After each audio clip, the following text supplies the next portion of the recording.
Ben Krauth, he's had a lot of success this year, and he's the Friday starter, so pretty much the ace of the rotation. And he had a lot of success against Oregon State. And Kevin, you were able to talk with Kansas baseball, the voice of Kansas baseball, Mitch Glessner, and he broke down a lot of what Ben Krauth had to say. How was that experience? It was really interesting. We talked a lot about what he does on the mound that messes with hitters and gets in the minds of them, and I thought it was fascinating, and I just hope you guys find it fascinating too. For sure. And we'll roll that. All right, we'll roll that. Let's see it. All right, so Ben Krauth was named the ace preseason. How has he fared? Oh, he's been doing well so far. He got the first game start of the year against Little Rock, and kind of as expected, that's your first game of the year. You're going to run through some, rockiness, especially even if you've had a good fall. It's hard to come out and just throw an ace performance. So started out a little rocky against Little Rock, no pun intended, but he's back on track for sure after Oregon State. Part of that too is he mixes up his pitches so well. What pitches does he have? He's a 4-pitch guy, so he'll come at you with the fastball. He really likes to throw his changeup, probably the best changeup on the team. Good slider, and he's also kind of mixed in a curveball this year that he didn't really have as much last year. So last year he was more of a 3-pitch guy. This year he's added just another pitch into his arsenal, so just a dominant set of pitches. So Ben has 4 pitches, and they're all plus pitches, and that's very rare no matter what level you're playing at. Most guys, even like closers, you see are just 2-pitch dominant, but this is a starter with 4 pitches. He's going to come at you with a 4-seam, so he's going to run that 4 seams of the baseball there. He's going to run that at about 84 to 87, so it's not going to overpower you, but he has great location with that pitch. The next pitch he'll throw is probably his changeup, one of his better pitches. Ben actually throws probably the toughest changeup. Ben throws a split change. Oh, wow. So there you're going to get your fingers basically outside the laces, and that's a very tough pitch just because you don't have a lot of grip on it, so your location is really limited into how you're throwing it. But that's what makes him such a good pitcher, is that he still locates it with that grip. So moving on then, because he just has everything, he's going to go with a slider, because the curveball is the pitch that he's been developing a little bit more. And so on the slider, you're going to grip it basically like so.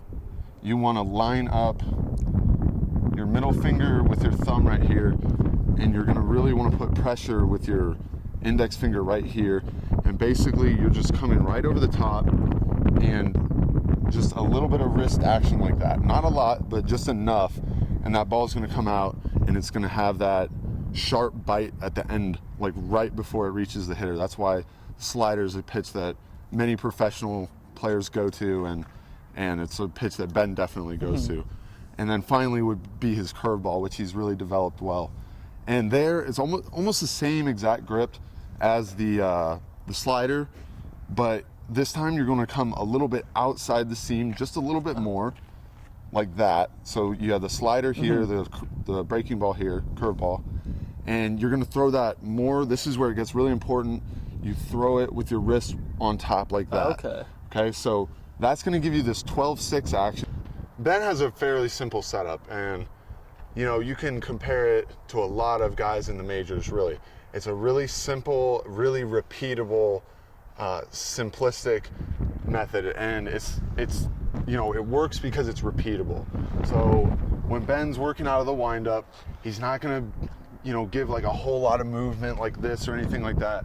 He's just going to stay simple, right there, toe up the rubber, and he does a really good job of getting to this balance point right here. You want to finish every pitch staying on top and then really reaching out, okay? So when you see guys that really miss, or like they'll hit a batter on a breaking ball, it's usually because they come here, they're balanced, and then all of a sudden they're releasing it up here. And so the higher release point back here, you get less control, the ball comes out high, and you're not getting it, it's not gonna have the same bite on it. It's not gonna break as sharply. So what Ben does really well is when he pushes off, he gets his shoulders square here, and he really reaches out and extends out here. That's why he can get that late downward action with his breaking ball. So you divide the strike zone up into force here. So from the knees to a little bit above the belly button. And so you have down and in, down and away, up and in, up and away. Now here's the difference between Ben and a power pitcher, somebody that likes to overpower you with a fastball. Guys that like to overpower you, they work from the top down of the strike zone, right? So they're gonna work pretty much the middle of the plate, but up and down. And that's really deceptive of the hitter. When you're seeing 93, 94 up in the zone, that's really hard to react to, and that fools a lot of guys. But that's not what Ben's gonna do. He's not gonna pitch up and down. He's gonna pitch from side to side because he doesn't have that 93 velocity. And by pitching side to side, it's more effective for him because he can really spot up and use that inner third. If a batter is really crowding the plate, he's not afraid to challenge him on the inner third. And then also on the outer third, he can get a little bit soft with the curveball, the slider, or the changeup, and just make a hitter look really silly when he's way ahead in the count. Great job on that, guys. Nick, I can tell the leg days are really helping out on that. Just wanting to let you guys know he was the one at the plate, our baseball star over here, helping out the game. That was for sure great. Good job, guys. Okay, going into the weekend, we're going to talk about women's basketball because Nick always has to get that in there. They are playing. Yeah. Yeah. I mean, it is funny because they were going to play TCU, and if they win, that'll be the first Big 12 win of the season in the Big 12 tournament. It'll be their first win since December. Yeah. That's insane. They haven't won since they beat Navy in overtime at Allen Fieldhouse, December 12th. And I don't want to jinx anything, but if KU were to win the entire Big 12 tournament, March they would is about get, upset. They March would, is about upset. It is they about would upsets. get into the NCAA tournament with 9 wins. They'd be 9-24. That's unheard of, guys. They would That's crazy. probably be a 16 seed at that point. Yeah, for sure. For sure. I mean, Power 5 conference at 16 seed, you rarely see that Yeah. ever.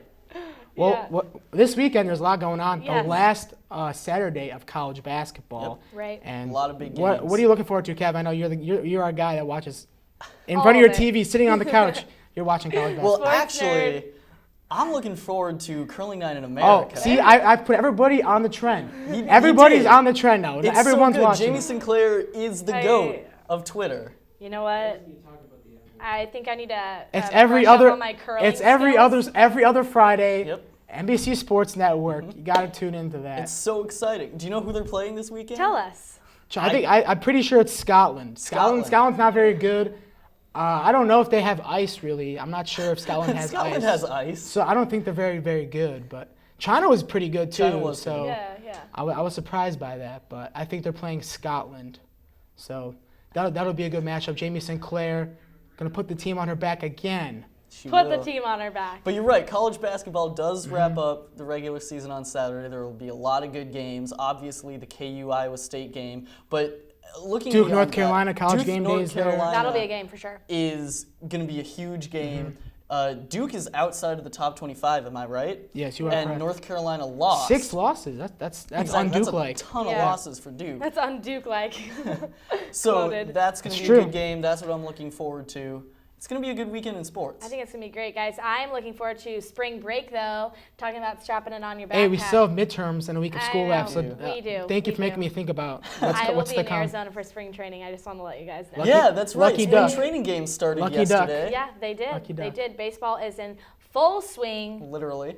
The Royals lost 10-0. Did they really? White Going back Sox to the lost roots, too. guys. It's okay. White Sox lost too. Anyways, guys, thanks for tuning into the Thursday segment of the Playmakers. We always love coming in here, talking sports, being our The nerd. nerds. The nerds.